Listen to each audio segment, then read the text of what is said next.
Gimana sih cara ngitung budget asuransi yang pas? Teorinya sih simple.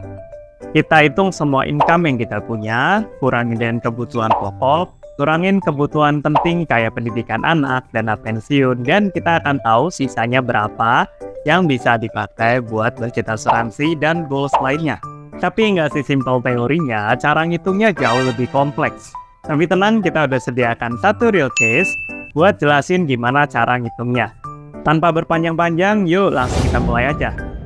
Oke, di sini udah ada sebuah real case dari yang kita beri kode 210 untuk menjaga kerahasiaan data pribadi dan privasi ya. Di sini adalah seorang wanita pegawai negeri sipil dengan satu tanggungan orang tua aja, tapi sebentar lagi dia akan punya seorang anak. Di sini karena ada keterangan mau siapin pendidikan anak dan asuransi buat calon anak gitu. Apa yang pengen kita jawab dari video ini? Karena ini adalah financial check-up dengan budget insurance analysis dan sifatnya juga masih check-up ya, jadi bukan untuk planning yang detail, mau tahu persisnya ada budget berapa kayak gitu. Oke, kita akan cari tahu apakah strategi saving yang ada di sini dan aset-aset yang udah dikumpulin match gak dengan goals yang ditulis di sini gitu. Plus kira-kira budget insurance berapa yang aman, kira-kira ya, gambaran besar ya. Baik, langsung kita akan mulai. Dari profilnya kita lihat ada pendapatan dan pengeluaran seperti ini. Net cash flow berarti kira-kira 92 jutaan per tahun. Itu adalah yang bisa ditabung berarti ya per tahunnya. Rata-rata 7,5 jutaan. Dan udah kita masukin ke sistem, ada di sini.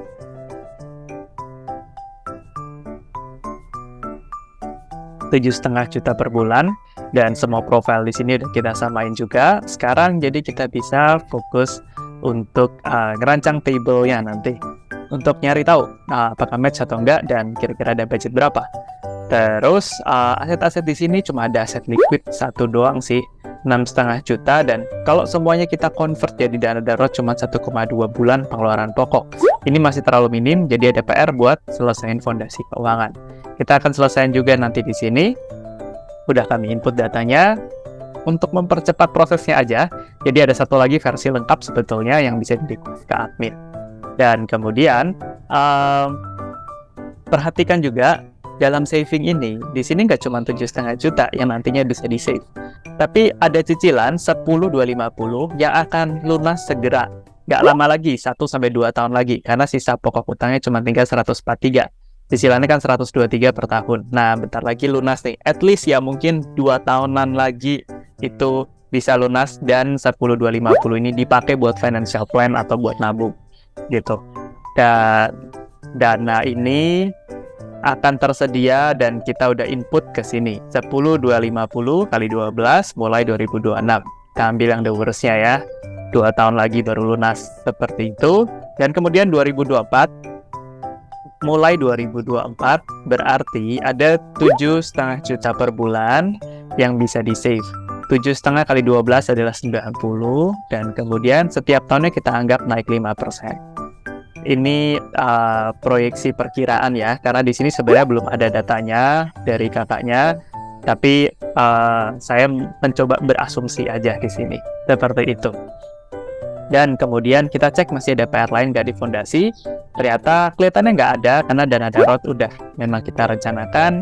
Cicilan meskipun agak kurang ideal, tapi masih aman, masih dalam budget yang bisa dipenuhi, tapi juga bentar lagi lunas, jadi masih nggak masalah gitu, nggak terlalu masalah maksud saya. Kemudian di sini cuma ada askes yang bermasalah, tapi memang udah ada goals pengen nyiapin askes. Itu yang pengen kita cari tahu adalah budgetnya berapa, cukup nggak buat nyediain askes ini kayak gitu. Saving ratio udah oke, jadi nggak ada PR lain, langsung kita bisa fokus untuk rancang goals di sini dan tahu finalnya match atau enggak dan ada sisa budget berapa buat insurance. Sekarang kita mulai masukin goals. Ini semua saya tidak jelaskan asumsinya terlalu detail supaya ini mempercepat waktu dan mempersimpel pikiran ya, biar nggak terlalu rumit banget. Tapi setiap angka di sini nggak tiba-tiba muncul, tapi kita udah masukin asumsinya detail di sini yang nanti bisa, kalau pengen tahu asumsinya detailnya seperti apa, bisa minta versi longnya, versi lengkapnya dari video ini. Ini adalah versi short yang banyak detail yang kita skip supaya biar lebih simpel aja gitu. Nah, tiap detail-detail mulai dari inflasi, nominal saat ini, kapan tercapai, investmentnya gimana, itu semua from scratch ada, dan beserta di sini kalau muncul misalnya rekomendasi, oke, 1760 nabungnya selama 36 bulan. 1760 ini juga udah ada sampai table validasinya sebetulnya. Jadi no worries, angka di sini adalah angka yang sangat realistis dan executable, karena memang table-table inilah yang dipakai ketika konsultasi reguler. Jadi kita merancang spesifiknya harus nabung berapa. Isi 1760 kalau dari 2024, kalau diikutin saldo-saldonya, imbal hasilnya, saldo akhirnya diikutin terus, di Desember akan terkumpul 66 juta sesuai dengan yang direncanakan, pengen ngumpulin 66 juta gitu. Oke, kita skip this part. Sekarang kita akan lihat ada goals apa sih yang harus diselesaikan dulu. Biasanya sebelum menghitung budget insurance, kita akan ngitung goals-goals penting supaya jangan nabrak, supaya budget insurance ini jangan nabrak goals penting tersebut. Goals penting itu apa sih? Kayak dana pensiun, pendidikan anak. Kalau beli rumah mungkin masih bisa ditunda ya, kayak masih bisa nyewa dulu gitu. Modal usaha juga nggak harus gitu kan. Nggak harus bikin usaha, tapi masih bisa lanjut kerja yang sekarang. Dan kemudian barulah askes dan asuransi pendidikan gitu. Nah, kita akan fokus ke sini dulu, dana pensiun dan pendidikan anak. Tapi sebelum ini kan anaknya belum lahir, berarti nanti ada dana persalinan dulu. Kita masukin dana persalinan. Kita anggap anaknya udah dalam kandungan, udah calon anak, soalnya di sini tulisannya mungkin gak lama lagi. 2025 kita anggap tersedia dananya, dan di sini dana persalinan plus perlengkapannya sekitar 60-an. Kemudian jangan lupa setelah itu ada biaya bulanan buat si anaknya. Di sini naik setiap tahun karena ada inflasi. Kemudian siapin sekolahnya mulai dari TK, SD, SMP, SMA, S1. Yang udah kita susun juga timeline-nya biar jangan numpuk-numpuk jadi satu. Sehingga di sini tidak ada minus di sini, seperti itu. Dan kemudian ada satu lagi hal yang perlu kita sampaikan adalah sekolahnya ini pakai sekolah apa sih? Standar sekolah yang saya pakai dalam asumsi yang ini, kalau versi longnya akan lebih jelas lagi kenapa ujungnya kita pakai ini. Nah, tapi kita pakai sekolah yang lebih ekonomis. Standarnya adalah sekolah ini namanya tidak penting, yang penting uang pangkalnya seginian, SPP-nya seginian gitu. Ini TK, SD, SMP, SMA. S1-nya di IPB gitu, yang lebih ekonomis juga seperti itu. Dan inflasi-inflasinya seperti ini. Mungkin nanti bisa di-post ya kalau mau lihat lebih detail. Terus kemudian so far ini timeline-nya masih oke semua, tinggal masukin dana pensiun. Dana pensiun finalnya kita pakai 10 juta per bulan supaya masih bisa match dengan cash flow gitu. Dan finalnya kayak gini, mulai nabungnya idealnya 3 tahun mendatang sejak 2024. Financial plan ini kita mulai 2024 ya, karena ini udah akhir tahun gitu pada saat pembuatan video ini. Nah, 2027 mulai nabung buat pensiun sebesar 132 juta per tahun atau 11 jutaan per bulan. Dan 2027 perlu ngeluarin dana apa aja ini buat bulanan anak, nabung TK, nabung SD, dan persiapan pensiun. Totalnya 253, tersedia dana 104 plus 129. 129 ini karena di cicilan yang lunas itu, cicilan yang lunas kita alihkan jadi dana buat financial plan.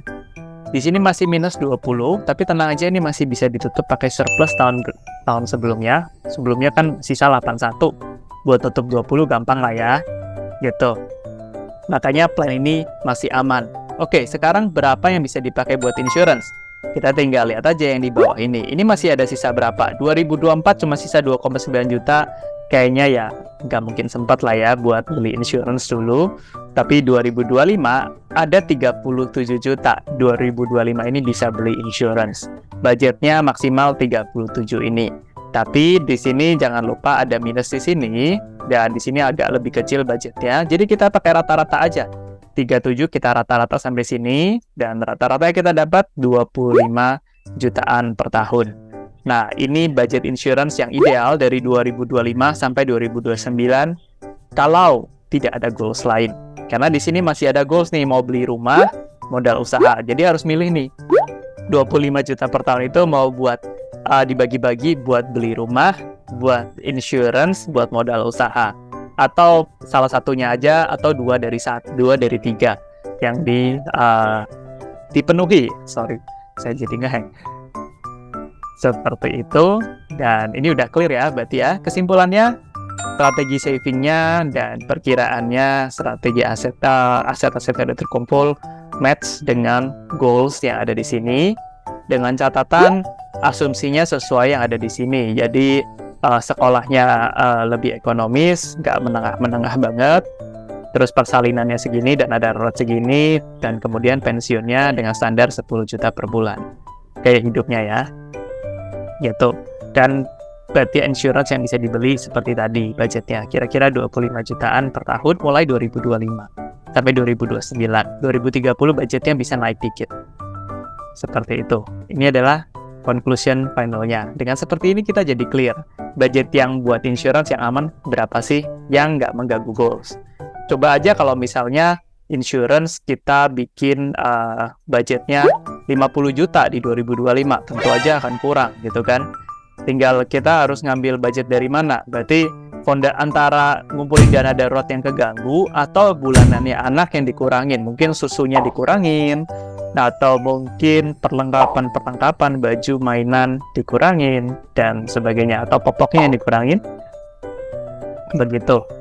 Nah, jadi dengan seperti ini kita clear ya. Kita cara untuk tahu budget aman buat insurance adalah kita plot dulu semuanya yang penting-penting di sini, jadi kita bisa tahu buat yang insurance bisa berapa. Kenapa plot yang penting dulu? Karena insurance juga salah satu yang prioritas. Tapi mungkin ada yang lebih prioritas lagi bagi kakak. Gitu. Baik, semoga video ini membantu dan insightful. Sukses dan sehat selalu. Saya izin pamit dari video ini.